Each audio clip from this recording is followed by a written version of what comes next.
Bueno, si les parece, vamos arrancando con una presentación. Eh, Nada, primero que nada, bienvenidos, bienvenidas a todos, todas, todes al grupo de estudio de teoría social que organizamos desde el ALDE, como ya saben. Bueno, algunos nos fuimos encontrando y ya nos conocemos de grupos de estudios de años anteriores, así que buenísimo. Hoy estamos ahí con Wada, está ahí, pueden saludar si quiere. Que vamos a estar dando el grupo. Hola. Vamos a estar dando el grupo juntos. Como ya varios de ustedes ya nos hemos encontrado y hemos charlado, para nosotros estos espacios son muy importantes para poder seguirnos preparando juntos, para poder llegar a los finales, para poder pelear por permanecer en la facultad, que realmente fue muy difícil este último año, con muchos compañeros y compañeras que fueron dejando por diferentes motivos y que no fueron quedando un poco en el camino. También esta es una forma de, podemos decir, de encontrarnos y de resistir también para poder llegar a los finales, porque entendemos que la deserción, digamos, tiene muchas aristas y una de esas también es la académica. Entonces, en eso encontrarnos, estudiar juntos y llegar a pelear por llegar a los finales de la mejor manera entre todos. Y qué mejor que siendo compañeros y compañeras, digamos, también, nada, para poder llegar y poder hacerlo de la mejor manera. Así que espero que este grupo les sirva. Obviamente, como siempre, vale la aclaración. Como somos estudiantes, somos compañeros también. Esto es más también un espacio de acompañamiento, en el que vamos a ir charlando, en el que vamos a ir tratando de simplificarle algunas ideas, quizás, pero también está bueno que sea una ida y vuelta, que quienes quieran aportar, participar está buenísimo, que quienes quieran preguntar está buenísimo.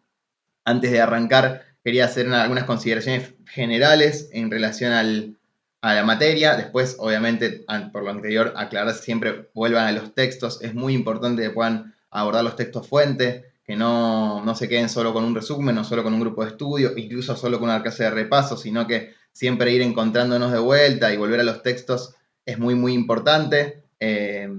Así que nada, eso como en líneas generales. Después, para poder decir algunas cosas en relación no sé, Juan, si querés decir algo antes de que pase a decir algunas cosas generales del examen. Y también el programa, que siempre es importante tenerlo a mano y ir fijándose más que nada a qué es lo que apunta la cátedra con los textos que están dando. No sé si se trabó, anda medio trabado. Hola a todos. Maya habla por acá. Comparto con Guada y traigo justamente para tenerlo en cuenta. Yo me presento como libre. En el segundo llamado, Mati, que preguntabas anteriormente, y me pasó de justamente a noticiarme que la había intentado rendir en otro momento virtual y esta en diciembre fue presencial. A esto que decías, Guada, a nosotros nos presentaron un puntito, valga la redundancia, puntual, es decir, por ejemplo, Marx, que están en 1.1, 1.2, 1.3 y te dicen, bueno, desarrolla 1.1 y si eso está completo, lo podés consultar o decir, bueno, yo más o menos lo puse tal y tal cosa y el profe más o menos te tira, si falta, si no falta, eso es muy variable, pero en mi caso fue la primera vez que la experiencia de puntual del programa, decir, bueno, ¿con qué texto se contesta este renglón que tiene 3 palabras y que en realidad es un montón a la hora de desarrollarlo? Y bueno, pasé el escrito y no pasé el oral, chicos, así que es como para morir en este segundo intento. Quería compartírselos para alguien que también vayan a rendir libros.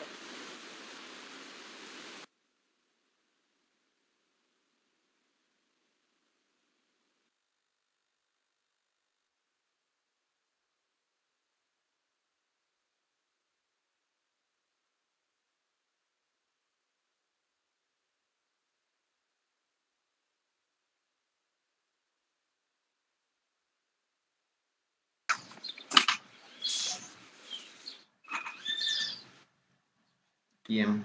Bueno, Luis, suelo tener algunos problemas con cargar mis dispositivos. Hay cosas, sí, hay compañeros que estuvieron justo el día que se me apagó el celular, lo saben. en el grupo de lingüística, así que nada, ahora estamos de vuelta.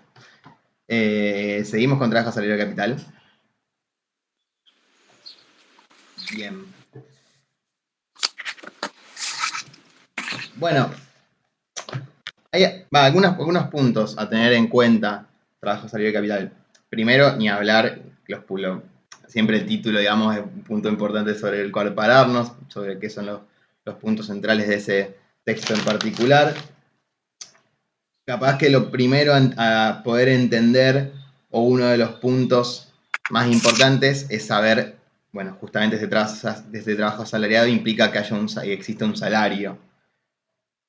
¿Qué es el salario? Él empieza incluso nombrando el salario en líneas generales, como la cantidad de dinero que da el capitalista por determinado trabajo, pero él lo va a puntualizar un poco más y le va a dar una vuelta teórica, digamos, en la teoría. Va a decir que es el precio, muy importante remarcar, es el precio de la venta de la fuerza de trabajo, digamos. Entonces esa fuerza de trabajo, para Marx, es una mercancía. Ahora vamos a ir puntualizando en cada uno de estos aspectos, digamos. Entonces, ¿qué es lo que hace? El obrero vende su fuerza de trabajo, digamos, esto es el trabajo libre, entre comillas, que el capitalista le compra y consume, digamos. Entonces, lo que hace el trabajador es cambiar trabajo por dinero. Ese es el valor de cambio que tiene el trabajo. Vamos punto por punto. Primero planteamos que es una mercancía, digamos. Este punto de la mercancía es algo muy, muy importante en la relación, en lo que plantea Marx en general, teniendo en cuenta, bueno, si pensamos en líneas generales qué es una mercancía, nos vamos a encontrar, digamos, con algunas cuestiones. O sea, ¿qué pasa con la mercancía? La mercancía lo podemos desarrollar o entender en, por ejemplo, un ejemplo concreto, no sé, un vaso puede ser una mercancía. O sea, lo puedo comprar por determinado precio y lo consumo utilizándolo, por ejemplo. ¿Cómo se determina ese precio? Digamos, ahí está el precio de la mercancía. Nos da esta idea de la oferta y de la competencia entre compradores, vendedores, la relación está de oferta y demanda.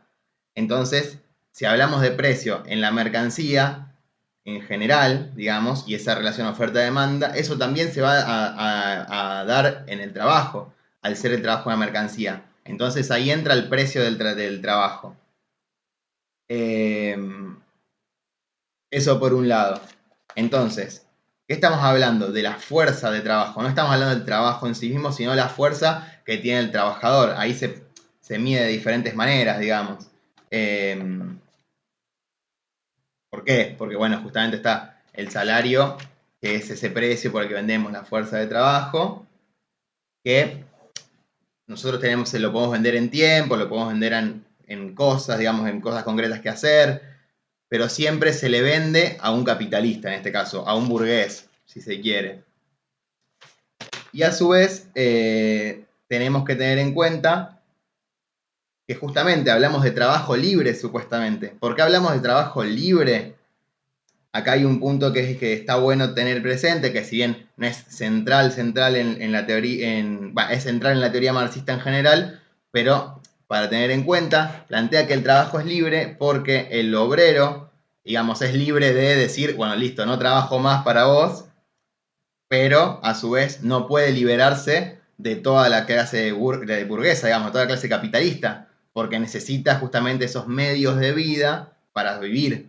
Entonces, ¿qué es lo que genera con el trabajo? ¿O qué es lo que genera en ese punto? Produce así para sí mismo el salario. Eso es lo que para sí mismo produce. Porque después el objeto de su producción, que esto igual es más del trabajo alienado, pero está bien pensarlo acá también, es de otro, digamos. Ahí mezclamos un poquito, pero también me parece que está bien como para entender el círculo en general. Entonces, el trabajo va a ser esa actividad vital que le vende a otro para asegurarse sus medios de vida necesarios, es decir, los medios por los que va a subsistir, por los que va a vivir. Entonces, ¿quién es ese capitalista del que hablamos? Marx nos va a decir que es el dueño de los medios de producción. ¿Me siguen hasta acá? ¿Vamos bien? Bien. El capitalista es el dueño de los medios de producción. ¿Qué quiere decir esto? Justamente, nosotros tenemos un trabajador en general, por ejemplo, trabaja, no sé, vamos a hacer un obrero del Swift, para poner un ejemplo súper concreto. Un obrero del Swift trabaja determinada cantidad de horas, bueno, yo trabajo un montón de horas, lo explota bastante, eso también es algo concreto de cómo se organiza el sistema y la división del trabajo, bueno, eso es otro tema, pero trabajan un montón de horas, calculemos que trabajan 10 horas por día, y ellos producen determinada cantidad de mercancía, porque lo que producen es mercancía también. Ellos producen, en este caso, no sé, hamburguesas, por ejemplo. El trabajador este en particular produce hamburguesas. Entonces, las materias primas, los instrumentos que usa, la maquinaria, todo eso, el dueño es el capitalista en la teoría marxista. Lo único que hace el obrero es, el obrero lo produce, digamos, la trabaja esa materia prima para generar ese producto que se va a vender después. Pero lo que gana el obrero no es ese producto en sí, sino que lo que produce para sí mismo es el salario. Justamente esto de vender la fuerza de trabajo a ese capitalista, digamos. Después, obviamente, tenemos en cuenta, en este precio de la mercancía, incluso el precio del salario, las diferentes competencias. Las competencias entre los vendedores, es decir, entre el Swift con Paladini, con etcétera, etcétera, etcétera. Después, la competencia entre compradores, es decir, los que queremos, los vendedores quieren vender más caro, lo más caro posible. Los compradores, nosotros, digamos, los que consumimos todos los días, eso o no, queremos comprar lo más barato posible. Y después dice que hay una competencia entre justamente compradores y vendedores, que tienen esa contradicción en la que uno quiere comprar más barato y el otro quiere vender más caro. Y eso es lo que todas esas competencias van a generar el precio de una mercancía. Y acá después, si queremos, para no irnos tanto a lo de la mercancía y al trabajo, sí, o sea, él le compra la fuerza de trabajo al obrero, digamos. Lo que hace el capitalista justamente es eso, comprar la fuerza de trabajo, pero no es dueño del trabajador, es dueño de ese determinado tiempo de la fuerza de trabajo de ese obrero, digamos. Eso es lo importante, porque también no es que es dueño, por eso decimos que es un trabajo libre, digamos, si se quiere. Es un trabajo libre porque se compra determinada cantidad de fuerza de trabajo. Después el obrero decide no hacer más, no trabajar más para ese capitalista y listo. Pero lo que decíamos recién, el problema es que no se puede liberar de la clase capitalista en general porque necesita vender su fuerza de trabajo para vivir. Bien, después, para volver al salario y no irnos tanto y terminar de darle una vuelta al salario, nosotros tenemos que comprender que existen algunos aspectos del salario. Por ejemplo, hay un salario que decimos que es el salario mínimo. ¿Qué incluye el salario mínimo? Bánqueme un segundito que voy a prender la luz, con eso no me veo nada.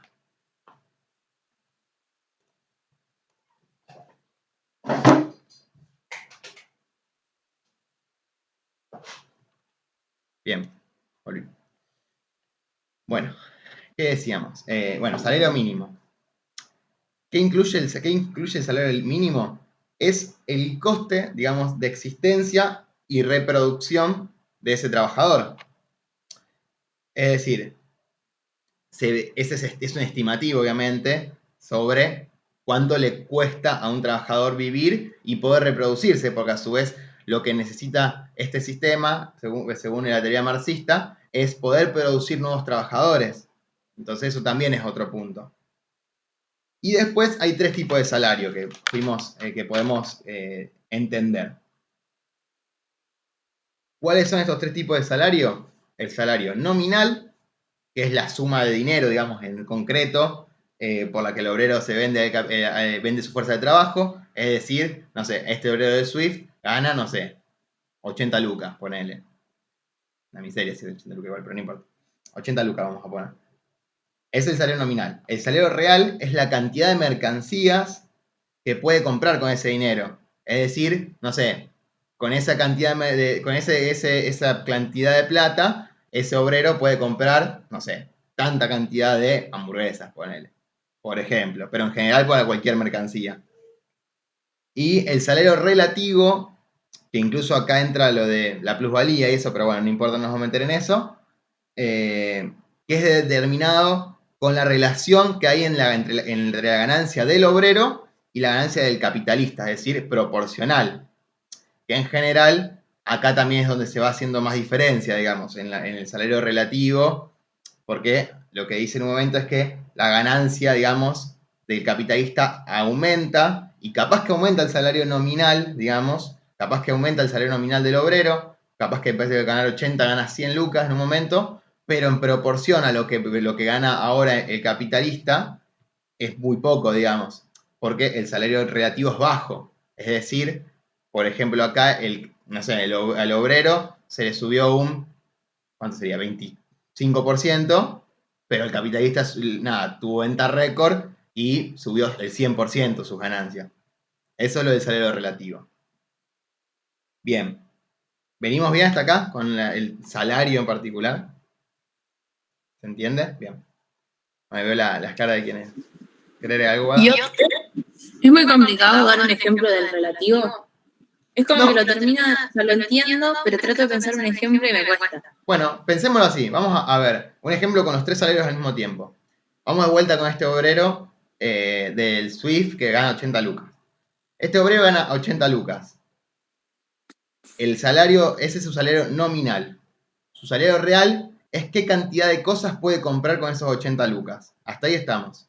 El relativo va a ser en relación a la ganancia que tiene el capitalista, es decir, el dueño de los medios de producción. O sea, el dueño del Swift, por ejemplo, en este caso gana 70 millones de pesos, ponele. Ponele que gana 70 millones de pesos.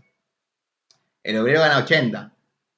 El relativo es en proporción a lo que gana el capitalista. Por ejemplo, el capitalista, el dueño de Swift, tuvo venta récord, subieron los precios de lo que vende y en vez de ganar 70 millones, gana 140, el doble. Pero en cambio, en vez de subirle el 100% del salario al obrero, le sube el 25 y de 80 le lo lleva a 100. Entonces, en el salario relativo perdió, digamos. Si bien subió el salario nominal y probablemente, depende de la inflación, pero bueno, vamos a hacer el caso que la inflación, probablemente haya subido también el salario real, el relativo baja, porque justamente en proporción gana mucho menos que el capitalista. Porque el capitalista aumentó el 100% su ganancia. El obrero solamente el 25%. ¿Ahí se entiende? Es como que se agranda la brecha. Exactamente, tal cual, es eso. ¿Ibas a agregar, Guada? Y antes que pasemos a lo de que es el capital, está bueno en una parte, porque a mí me acuerdo cuando la rendí, tipo, se me confundía mucho. Vieron que dice que la fuerza de trabajo es una mercancía.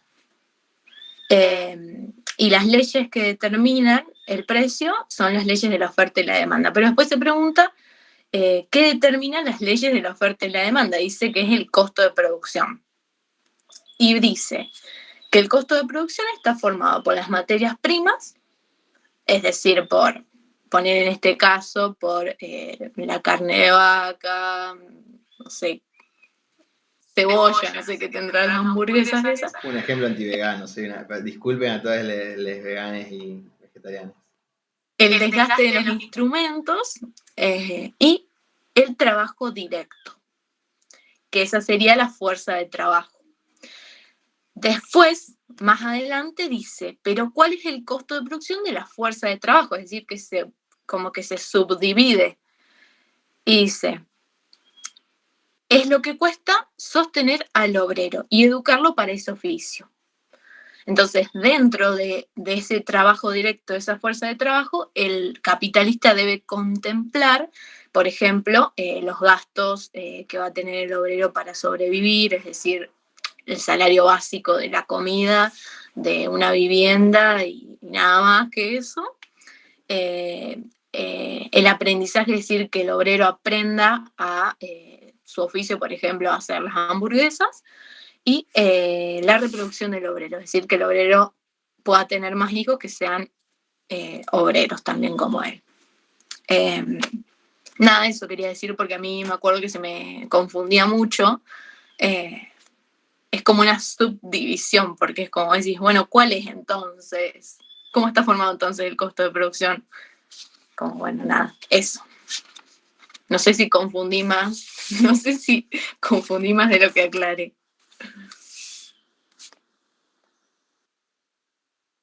Bueno, y después de capital, ya pasamos al capital.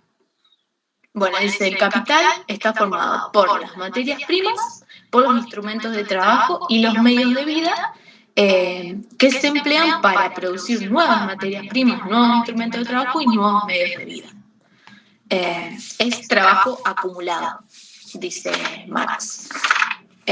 También dice que es una relación burguesa de producción, da varias definiciones, y la última definición que dice es que no solamente, no se compone solamente de los medios de vida, de los instrumentos de trabajo y de las materias primas, como mencionó antes, que sí, o sea, que no se compone solamente de eso, sino también de valores de cambio.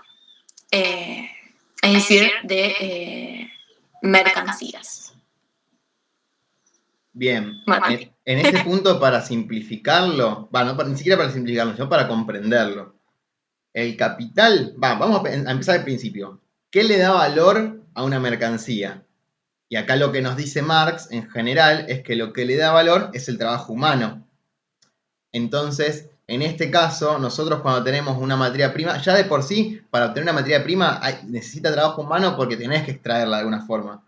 Incluso acá podríamos ir hasta otro texto, solo para poder comprender, digamos, en la ideología alemana también nos plantea que hay algunas premisas, digamos, la organización corpórea de los individuos y su relación con la naturaleza. ¿Y cuál es uno de los puntos principales y primeros? La producción de medios de vida. Entonces, todo lo que le va a dar valor, digamos, y que esa producción de medios de vida, bueno, acá ya se habla más de la ideología, pero no me interesa tanto, pero lo nombro para que lo sepamos, la producción de medios de vida nos va a diferenciar de los animales. Bueno, eso después lo vemos si vemos ideología alemana. Pero digo, lo que le da valor a una mercancía, lo que le da ese valor, va a ser siempre el trabajo humano. Digamos, cómo nosotros nos relacionamos con la naturaleza. Entonces, ¿por qué decimos que el capital es suma de mercancías, digamos, es suma de valores de cambio? No es simplemente porque toda suma de mercancías es capital, porque tampoco es así. Pero sí, este capital, cuando decimos que es trabajo acumulado, es porque nos sirve de medio para una nueva producción, digamos, para producir, digamos, ganancias. Lo que se busca en ese trabajo acumulado es acumular, si querés, riqueza para poder generar nuevas ganancias para quien lo tiene. Digamos, los capitalistas claramente son los que tienen el capital, en este caso. Porque justamente al ser parten de esas relaciones de producción, de esas relaciones sociales de producción, porque son los medios materiales, digamos, también. El trabajo vivo sirve el trabajo acumulado para conservar y aumentar su valor. O sea, el capitalista necesita que haya trabajadores que sigan trabajando para poder seguir acumulando riquezas, digamos, sería. Entonces, el capital necesita el trabajo asalariado y viceversa en ese sistema, porque también el trabajo asalariado necesita que esté el capital de alguna forma, al menos en el sistema capitalista como lo plantea Marx. Entonces, acá también parte a partir de las necesidades, del aumento del capital, cuando aumenta la demanda de obreros, bueno, etcétera, etcétera. Entonces, nosotros entendemos que el capital, a su vez, tiende a reproducirse. Ese es otro punto. Constantemente. Entonces, siempre hace esa acumulación. Es una suma de mercancías, digamos, de valores de cambio. ¿Y qué es un valor de cambio? Acá, bueno, lo que yo decía, el valor se lo da al trabajo humano. Tiene valor de uso, valor de cambio. Esa es la teoría del valor de Marx. Lo que nos importa acá es el valor de cambio. ¿Por qué nos sirve, digamos, para qué nos sirve o por qué lo podemos cambiar? No sé, si esa suma de mercancías es suma de materias primas, por ejemplo, no sé, tenemos una acumulación de un metal precioso o de diamantes o lo que sea que queremos acumular y que seguimos trabajando para seguir acumulando. Este es un mal ejemplo, no lo usen, pero sí para que lo entendamos. El valor de cambio va a ser por qué vamos a poder cambiar esos diamantes, digamos, nos van a generar más riquezas a la hora de cambiarlos. Nosotros lo acumulamos para después cuando lo cambiemos nos genere más ganancia. Eso lo hacen los capitalistas, digamos, según la teoría marxista. ¿Se entiende más o menos la idea del capital? Esto del trabajo acumulado, esto de que sirve como medio para una nueva producción, de que es una suma de mercancías, digamos, ¿se entiende en general? Después no es tan sencillo de comprender la idea de capital, digamos, pero tiene que ver, digamos, con las relaciones sociales de producción y qué lugar ocupa el capitalista, digamos, por qué es dueño de esas cosas y por qué siempre busca aumentar su riqueza desde la teoría marxista. ¿Venimos bien o no? O más o menos. Boada dio una definición que era capital formado por materias primas, instrumentos de trabajo y medios de vida que se emplean para producir nuevas materias primas, nuevos instrumentos de trabajo y nuevos medios de vida.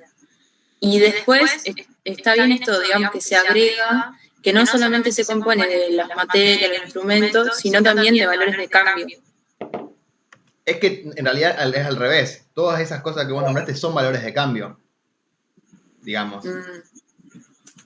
No es que además de las materias primas se suman valores de cambio, sino que las materias primas son valores de cambio, son mercancías de alguna forma. Okay. Una pregunta. Sí. Entonces, mientras más trabajo acumulado hay, más valor de cambio hay, ¿sería? Sí, acordate que el valor de cambio es lo que tiene, o sea, una mercancía tiene valor de cambio, un valor de cambio determinado. Entonces, mientras más trabajo acumulado, es decir, más mercancía si querés, hay necesariamente más valor de cambio, eso sí, ni hablar. Mayor valor de cambio.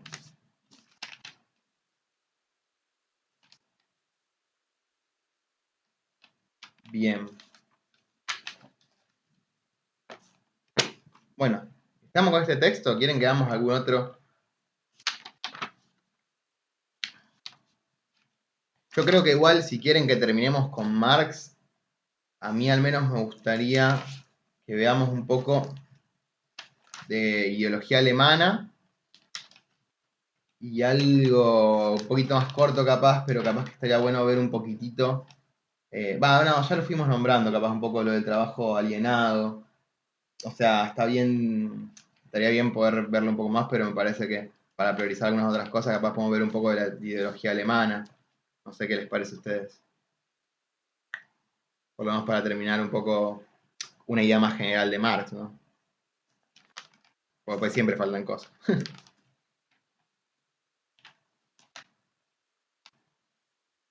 ¿Parece?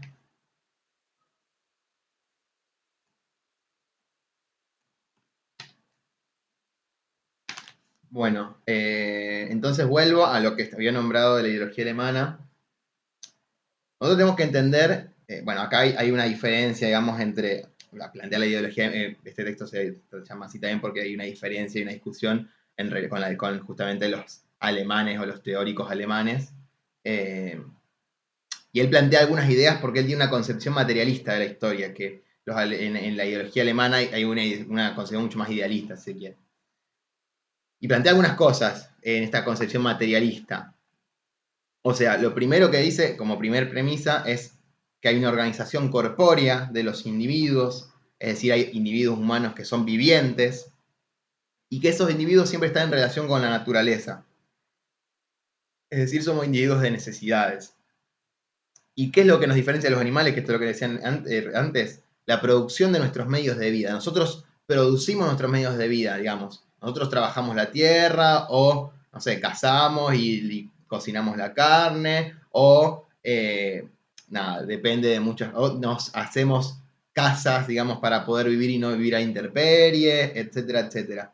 Entonces, los individuos acá nos plantea que son como manifiestan su vida. Y acá está la producción como hecho fundamental de nuestra especie, si se quiere. Por acá él plantea que somos seres sociales, digamos, los individuos contraen relaciones entre sí. ¿Y esas relaciones cómo son? Bueno, son relaciones de producción también. Bueno, acá hay un punto en el que contrapone muy fuerte contra la ideología alemana en relación a ese ser social que conciencia tiene, plantea una conciencia social, es decir, el ser de los hombres es su proceso de vida consciente. ¿A qué nos referimos? Que justamente no es la conciencia, esto es esto es textual, no es la conciencia la que determina la vida, sino que es la vida material la que determina la conciencia de los hombres. Eso es fundamental, porque ahí hace un fuerte énfasis en la diferencia que tiene él con la ideología alemana, en su concepción materialista, digamos, de la historia. Y acá pone algunos hechos históricos, digamos, que nos marcan. Primero, la producción de la vida material, justamente esto que decíamos recién.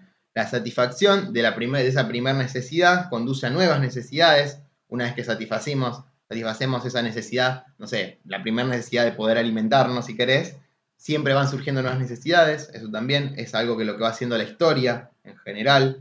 No sé, hoy, esto es un ejemplo que se me ocurre a mí ahora, que no lo dijo nunca Marx, pero no sé, hoy comunicarte es de determinada manera, satisfaciste una... ¿Cómo sería? ¿Cómo sería la conjugación? Bueno, satisfacemos una necesidad concreta en la comunicación, pero siempre se busca un poquitito más, siempre existen nuevas necesidades, nuevos puntos que se quieren cubrir, si se quiere. Y después un tercer punto que es la familia, que es la relación social primaria, digamos. Incluso acá relacionado con la reproducción, crear otros hombres, etc. Entonces, volviendo, hay una doble relación en la producción de vida, digamos. Por un lado está el modo de producción, todo lo que fuimos diciendo antes, el modo de producción capitalista, y después hay relaciones, una relación natural y una relación social, o sea, la relación que tiene el hombre con la naturaleza y la relación que tenemos entre los diferentes hombres. Bueno, después se habla de la historia de la humanidad, que es la historia de la industria, del intercambio, etc. Eso no vamos a entrar tanto.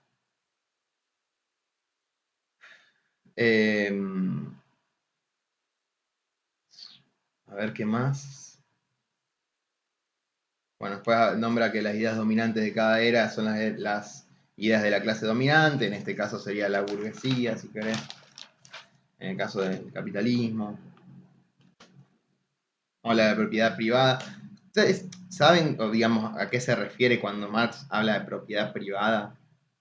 Pregunto yo a ustedes, al revés, vamos. Una prueba, arre.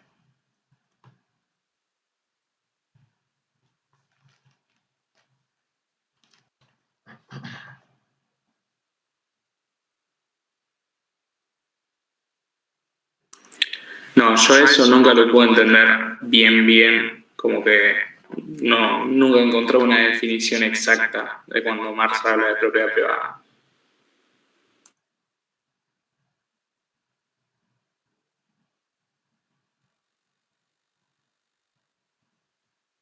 ¿Alguien tiene? ¿Alguien sabe? ¿Se le ocurre?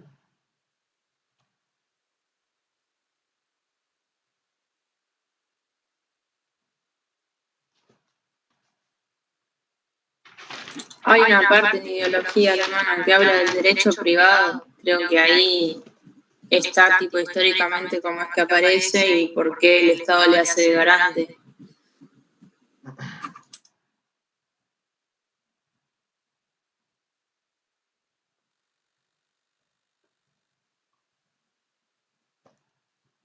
¿Alguien más tiene algo? Si no, pasamos a desarrollarlo un poquito más. Pero si alguien más, estaría bueno para que lo vayamos armando entre todos.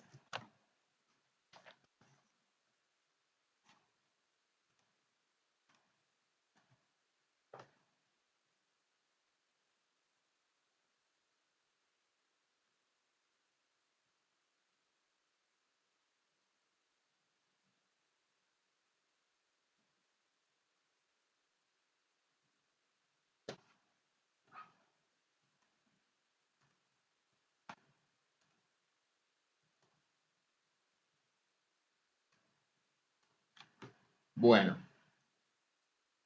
para hacerlo sencillo en general, nosotros cuando hablamos de propiedad privada en Marx, nos referimos a la propiedad privada de los medios de producción, digamos. Porque siempre está esa de confusión en relación a la propiedad personal, bueno, cosas en las que no nos vamos a meter, pero es justamente referido hacia los medios de producción. ¿Cómo sería? Incluso en el trabajo alienado, él habla algo de esto también, en relación a que esta propiedad privada es consecuencia del trabajo enajenado, de, bueno, esto que yo decía hoy, de que lo que nosotros producimos le pertenece a otro, entonces también la vida del trabajador, viste que en este punto, en la ideología alemana, Marx habla de que nuestro, o sea, lo que nos diferencia de los animales es la producción, justamente, es la producción de nuestro medio de vida, pero en el trabajo, digamos, enajenado, lo que nosotros hacemos no es producir nuestros medios de vida. De última, sí, bueno, producimos nuestro salario, si querés, pero no es que producimos directamente lo que nosotros vamos a consumir o nuestro trabajo es lo que nos realiza, sino que al revés, nuestro trabajo nos es ajeno, por eso habla de trabajo enajenado, no es externo. El dueño de ese trabajo es alguien más. Entonces ahí entra la propiedad privada. El dueño de los medios de producción, digamos, de todas las herramientas de trabajo, de la fuerza de trabajo, de la mercancía y del producto que generamos, todo eso, el dueño de todo eso es otra persona. En este caso, el capitalista, el burgués. Entonces, la propiedad privada va a los medios de producción, va a la maquinaria, va a, bueno, etcétera, etcétera. Entonces, la propiedad privada siempre es de los medios de producción. Esta propiedad mobiliaria, incluso si querés, pero bueno, que nos sirve para entender, digamos, incluso la materia prima, todo eso es de alguien, digamos, que no es el trabajador, que es ajeno. Por eso existe la propiedad privada, digamos. ¿Se entiende? ¿O me mezclé mucho? Después sí lo que vos decís, Mike, es importante porque el garante de que exista esa propiedad privada, digamos, es el Estado moderno. Porque a la propiedad moderna, digamos, le corresponde el Estado moderno, dice en la ideología alemana. Digamos, la clase dominante a través de ese Estado, bueno, nos vemos, Gaby, espero que te haya servido. La clase dominante hace valer sus intereses de clase por medio de ese Estado, nos va a decir. Porque es una forma de organizarse de la burguesía como clase. Acá está lo de la lucha de clases como motor de la historia, etc. ¿Se entiende? ¿Vamos bien? Disculpa, Mati, a mí me parece un cartel que la llamada finaliza en 3 minutos. Que se corta en 3 minutos. ¿Volvemos a entrar? Justo estaba mandándole eso a Wada para ver cómo nos organizamos. Porque tenemos, sí, o sea, tendríamos que armar otro link, eso sí, y hablar. Así que si armamos otro link, Si se corta, vamos y seguimos por ahí un ratito más. O sea, no le digo que podamos seguir una hora más, pero sí un ratito más. No. Otra cosa, ¿la propiedad privada puede ser la tierra también? Sí, ni hablar. ¿O no? La tierra puede ser propiedad privada también. Sí. Obviamente. Incluso, nada, nuestro país es el mejor ejemplo de eso, en general, por desgracia, digamos. Pero sí. A ver, habría que hacer otro link. No sé, Guau, ¿qué decís? ¿Que queda algo más de este punto? No. Si querés voy armando otro link. Ahí lo estaba armando, así ya se nos está yendo, así que paso directamente. Que lo tengo justo a la mano. Bien.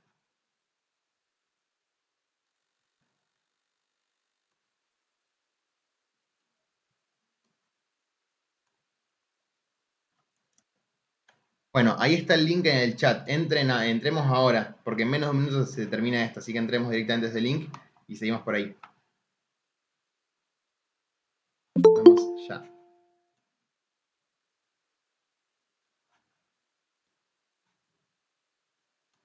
Ahí.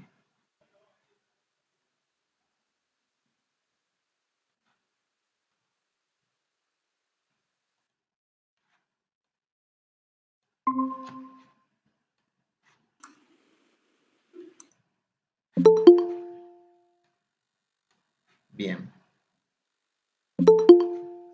Levantando los compañeros.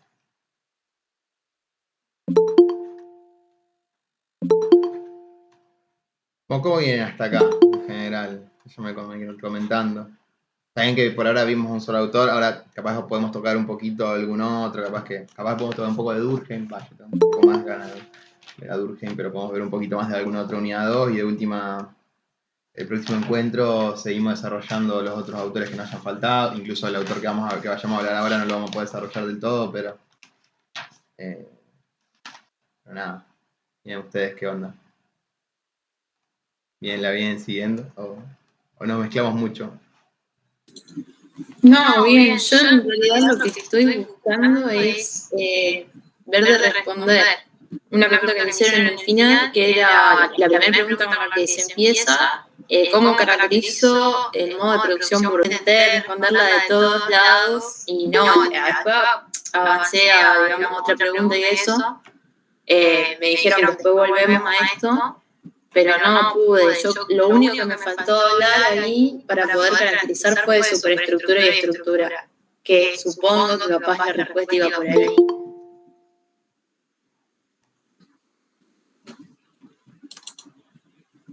Bueno, modo de producción burguesa, digamos, es un poco todo lo que veníamos hablando recién. ¿Cuál es el lugar que ocupa el capitalista? ¿Cuál es el lugar que ocupa el trabajador? Digamos, ¿cuál es su relación de producción, digamos, entre la burguesía y el proletariado? Incluso esto, lo principal, yo creo, del modo de producción capitalista es lo de la propiedad privada y lo del trabajo asalariado, digamos, justamente. La idea del capital. El trabajo asalariado y capital es el resumen perfecto del modo de producción capitalista, digamos. Porque justamente es un capitalista que le compra la fuerza de trabajo a un obrero, pero que se va acumulando riquezas a partir de, en el capital. Entonces, ese sería como, en general, el modo de producción capitalista. Digamos, justamente las relaciones capitalistas de producción son las relaciones que hay entre la burguesía y el proletariado, si querés. Después entre todo en general, digamos, entre los burgueses entre sí, entre los proletarios entre sí, todo, pero esa relación es como la principal, me parece a mí al menos, como para poder entender y desarrollarlo desde ahí. No sé, voy a enseñar algo más. Sí, yo también lo desarrollaría más que nada por ese texto, trabajo asalariado y capital.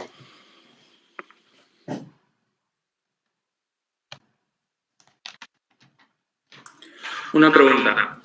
Y cuando habla de estructura y superestructura, ¿está hablando de cualquier modo de producción? Es decir, cualquier modo de producción que haya acontecido, o solo del modo de producción burgués.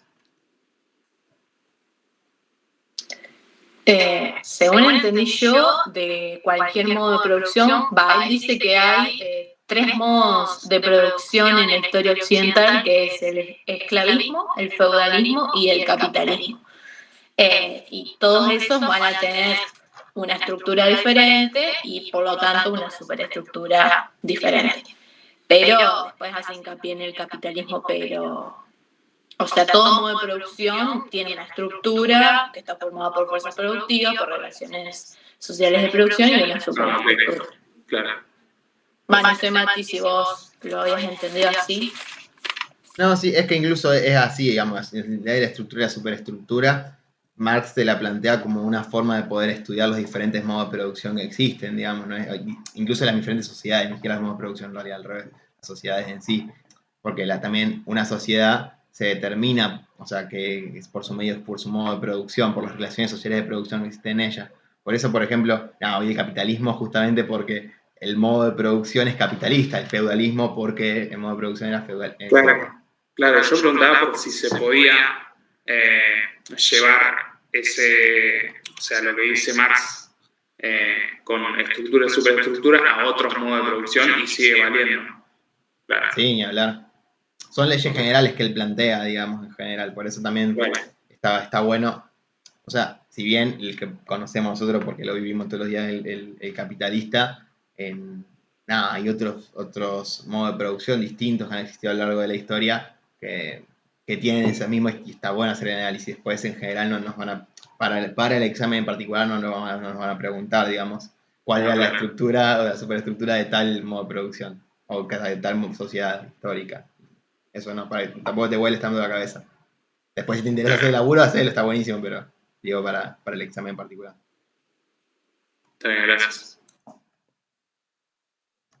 Y después, volviendo a la pregunta que hacía Mai, Es importante entender en ese modo, en general para todos, digamos, en ese modo de producción capitalista, el antagonismo que hay de intereses entre el obrero y el burgués, digamos. Eso también es un punto central, digamos, más allá que dijimos la burguesía del proletariado, hay que entender que hay un antagonismo en los intereses de uno y otro. Eso también, ni hablar. Vaya. Después una cosa capaz que no nombramos, que está buena, de Marx, como para cerrar y pasar a, o sea, a Durkheim, por ejemplo, y ver un poco de eso y después, bueno, vamos cortando. La división del trabajo, digamos, en general. Él lo nombra a partir de que los medios de producción más avanzados, digamos, las nuevas maquinarias, van a permitir producir más barato, pero a su vez hay que producir más. Entonces también eso, la masividad y la búsqueda de siempre extender eso en el capitalismo, y que cada división de trabajo acarrea otra división del trabajo, a su vez esto genera más competencia, que se incrementa y se concentra más el capital, y a partir de eso también aumentan las crisis. Tenemos varios ejemplos, desde la crisis de Wall Street, crisis de las hipotecas, bueno, no importa. Esas diferentes crisis que ha habido a lo largo de la historia, que terminan siendo también por esta división del trabajo continua, este aumento constante de la producción y este aumento de la competencia, porque a su vez, después ahí hubo un momento en la historia, incluso ahora no me parece que estemos tan alejados, pero que hubo en la superproducción, digamos, ¿qué pasa? Se superproduce, y después hay tanta oferta que no alcanza, que la demanda, digamos, termina quedando por debajo de esa línea y termina habiendo crisis, digamos, en el capitalismo. Bueno, eso es un ejemplo. Pero bueno, nada. Eso aparece en la última unidad, explica qué pasa, digamos. Ahí. Sí, hay una ficha. Es verdad. Pero bueno, ¿quieren que veamos, no sé qué autor en particular prefieren? Yo en particular vería un poquito más de Durkheim, capaz. Pero no sé. Capaz, si bien el autor que vamos a ver no lo vamos a poder terminar de desarrollar, me parece que está bueno que podamos ver un poquitito más de algún otro autor para no ver solamente a Marx. Y después, bueno, si cortamos y planteamos, y después iremos haciendo otro grupo de estudio en otro momento, la semana que viene o la otra, vamos a ir publicando también. Pero bueno, ya igual mucho éxito a quienes tengan que rendir. Pero bueno, ¿qué les parece?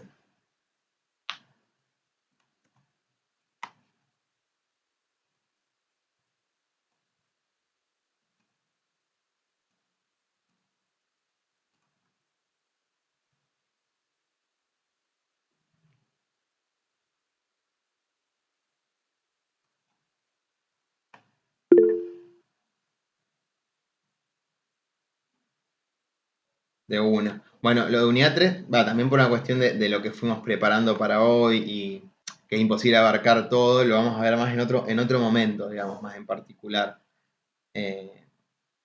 También por lo que pudimos releer y volver a estudiar con Wada en particular. Pero sí, igualmente después lo vamos a tratar de abordar en algún momento. Dale, joya él. Bueno, díganme ustedes. Sí, y también está la clase con Fernando Re. ¿Cuándo es Mati? Si no me equivoco, el 28, el martes que viene sería, ¿no? Sí.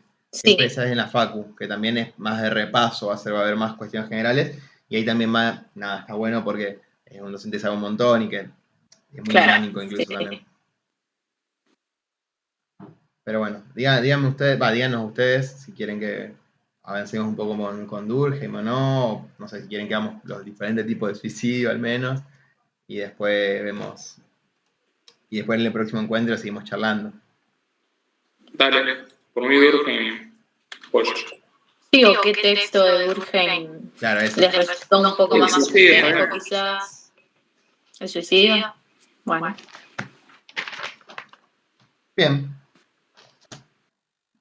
Primero que nada, cuando hablamos de este texto, él dice que lo primero que tenemos que hacer es definir qué es y poner en común qué es un suicidio. Recordemos igual que él acá habla del suicidio como hecho social, y esto es importante, y que no habla del suicidio en particular, un suicidio concreto o individualizado, sino que él estudia al suicidio en la tasa de mortalidad, o lo que usa para estudiar el suicidio es la tasa de mortalidad suicidio, un dato numérico, digamos, él usa la estadística en este punto, y dice que cada sociedad en cada momento tiene una aptitud definida hacia el suicidio. Entonces, para poner, digamos, en concreto una definición, dice, lo voy a leer textual. Se llama suicidio a todo caso de muerte que resulte, directa o indirectamente, de un acto positivo o negativo realizado por la víctima misma a sabiendas del resultado. En definitiva, que alguien hizo lo que hacía sabiendo el resultado que iba a tener, digamos, sabiendo que se iba a morir.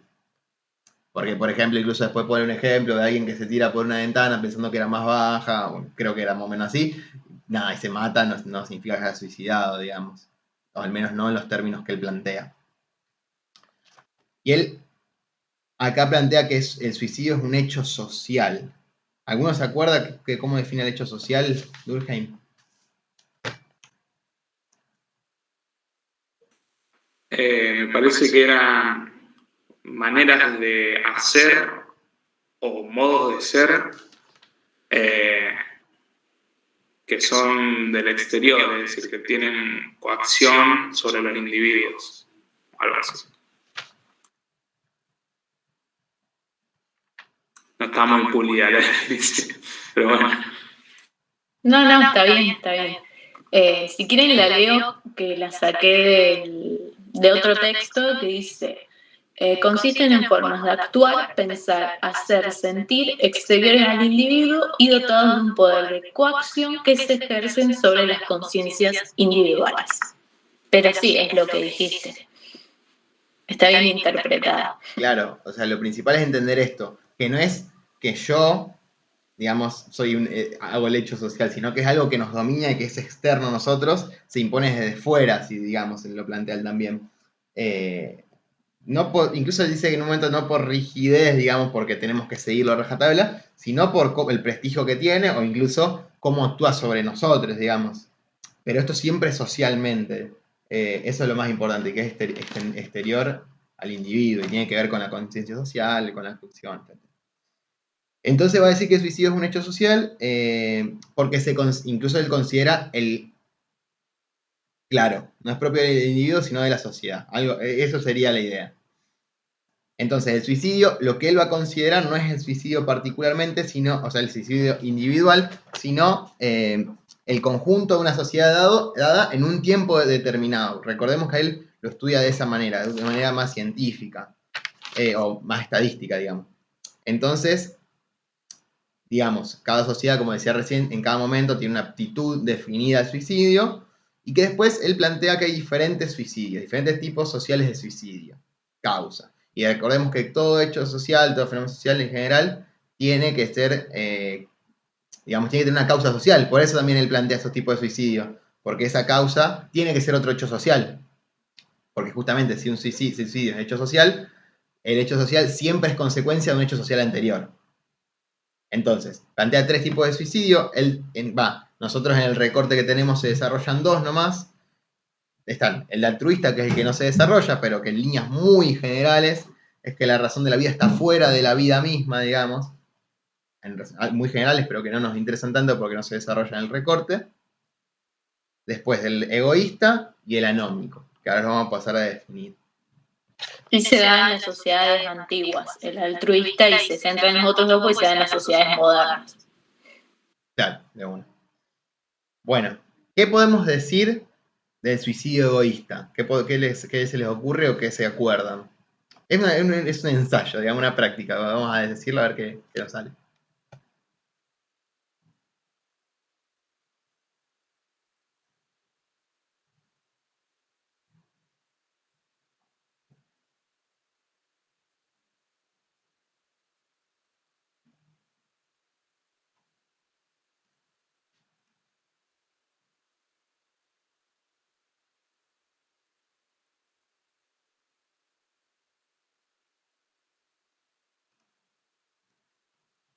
No se nos ocurre nada.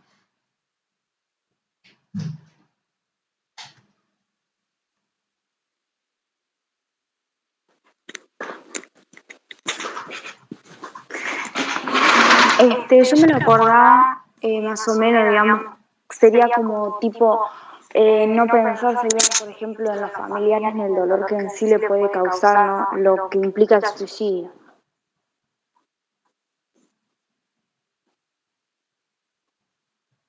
Sí, acá está bien en general. Nosotros tenemos que pensar que este suicidio egoísta implica que el egoísmo en sí mismo es un hecho social que desencadena el suicidio. Entonces, esto incluso él dice que el suicidio por individuación desmesurada y varía en razón inversa al grado de integración. ¿Qué sería eso, por ejemplo? Si les digo que varía en razón inversa a la integración. ¿Integración a qué?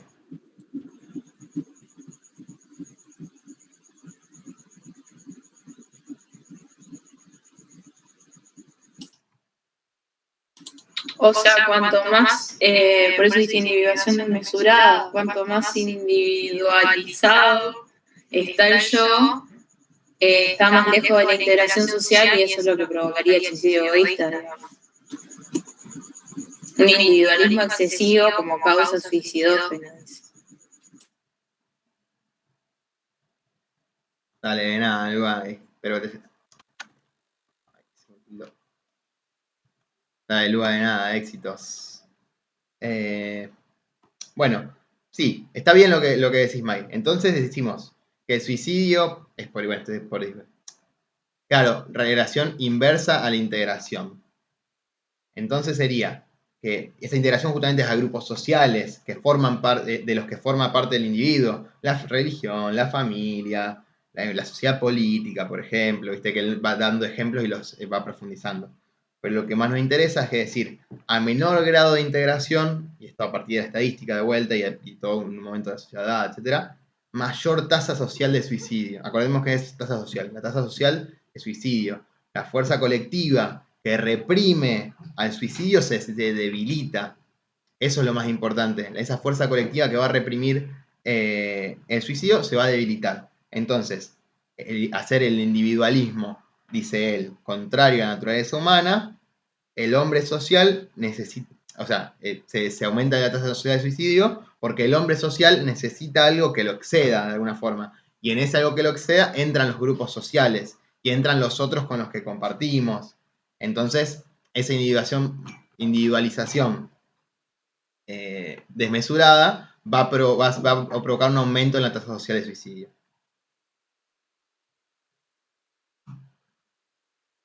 ¿Se entiende? Sí, no sé si les pueda ayudar. Lo que había dicho en uno de las clases, que a mí me pareció como bastante esclarecedor, digamos, es que en el suicidio egoísta el yo no cuenta con los soportes, o no siente que la sociedad le esté dando los soportes que él necesita para poder seguir arraigado a las razones sociales justamente que no lo hacen sentir acompañado, se siente solo, se siente que no tiene, que no pertenece. Por eso la elección no es porque, justamente decía algo que parece una pavada, pero no es que la persona es egoísta, entonces, por el solo hecho de ser egoísta, me suicido. No, hay una razón social, hay soportes sociales que no estoy teniendo, que no dejan que pueda llegar a tener un, no sé, podemos decir, a tener un laburo, a poder tener un salario digno, no sé, o estar siendo explotado, lo podemos pensar todo lo que veníamos hablando, mezclando un poco también con lo de Marx, pero justamente hay una ruptura del lazo social con esta persona o con este yo que se vuelve individual y, bueno, a raíz de eso el suicidio egoísta. No sé si lo repasé copado o embarullé más, pero espero que les sirva.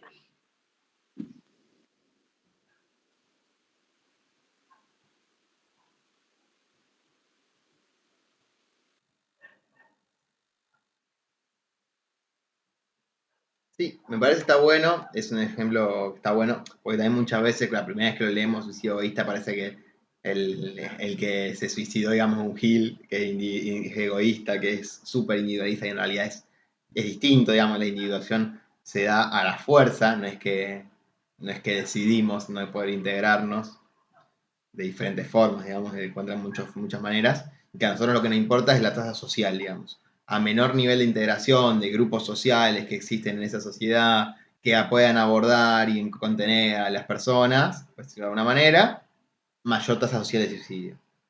Eso en el suicidio egoísta. Y de vuelta, el egoísmo es un hecho social que va a desencadenar el suicidio. No sé si querés agregar algo, Guada, si no pasamos al suicidio anómico. No, pasemos al anómico. Bien. Bueno, a lo mismo, les pregunto a ustedes, ¿qué saben o qué entienden por suicidio anómico?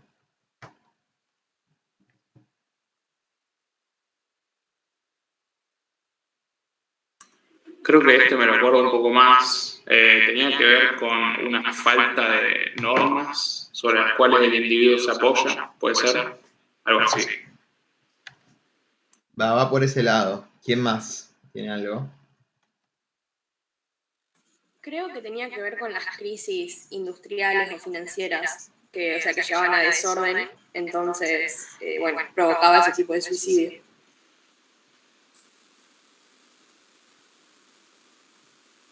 Bien, eso también. No solo crisis, digamos, industriales y financieras, crisis en general.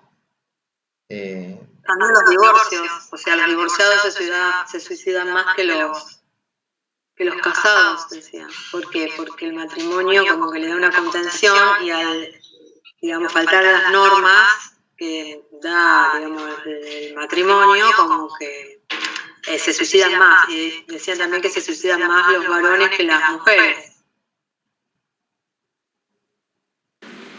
Claro, porque él va hablando de el suicidio anómico en el plano de las crisis, primero, después en el plano del comercio y la industria y después en el ámbito conyugal. Y ahí va diciendo todo eso que ustedes estaban comentando. Es porque el suicidio anómico entonces se produce porque la sociedad no encuentra un límite claro, un límite preciso.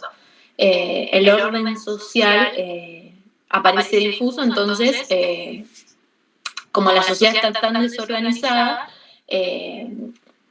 la persona tiene mucho sufrimiento y eso lo conduce al suicidio, que no hay un límite, que la sociedad no le marca un límite. Entonces, eso, bueno, que dice Guada es clave, y en líneas más generales, entonces el suicidio anómico se da por una ruptura de un equilibrio, digamos. Por una ruptura en este orden colectivo y en donde las regulaciones sociales fallan. Y ahí está lo de las crisis, digamos. Entonces hay un sufrimiento por la desorganización, digamos, por no poder, puede ser crisis positivas o negativas, digamos, tanto buenas como malas.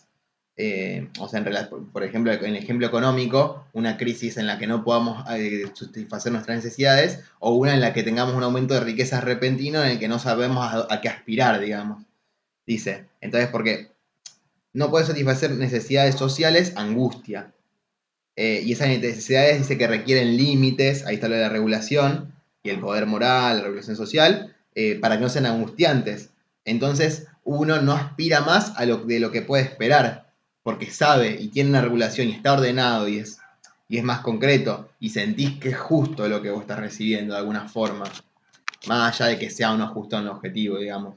Entonces esas regulaciones nos dan orden, es lo que dice. Y la ruptura de ese orden, sea por buena o mala, entre comillas, digamos, sea positiva o negativa, nos va a generar angustia de una forma o de otra, porque no sabemos a qué aspirar y porque no tenemos la posibilidad de satisfacer unas necesidades concretas.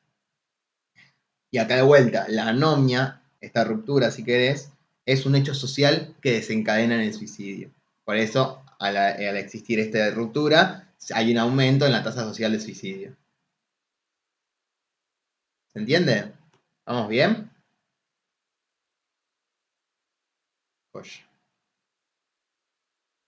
Y en cuanto a las crisis, dice que es un fenómeno intermitente, o sea, se dan los suicidios cuando se generan estas crisis de prosperidad o al contrario, pero por ejemplo en el ámbito industrial y del comercio son permanentes, porque como que está siempre, digamos, y dice que en esta industria, para mezclarlo con Marx capitalista, que siempre se aspira más, a más, a más, a más, no hay un límite y también eso lleva al suicidio.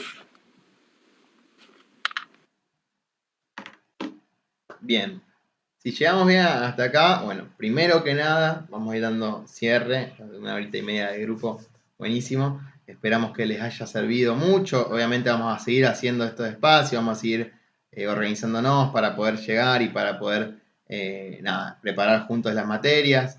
Nos vamos a seguir encontrando en la facultad, vamos a estar cuando rindan también, así que eso ni hablar. Yo capaz que tengo que estar en la mesa de lingüística, pero bueno, porque soy ayudante de esa cátedra. Pero bueno, cualquier otra cosa que necesiten, también nos pueden escribir. No sé si están en el grupo de WhatsApp, pero los podemos agregar también. Cualquier cosa está a disposición nuestros números. Nos pueden, estamos en el grupito de WhatsApp. Si alguno no está, nos escriben. Creo que está, por lo menos mi número está en la publicación, no me acuerdo el de WADA. Pero bueno, nada, eso. Muchos éxitos a todos y a todas. Gracias por participar una vez más. Y nos estaremos encontrando en la FACU, en el próximo grupo o donde sea. Espero que les haya Gracias, servido. chicos. Chao. Chao, gracias.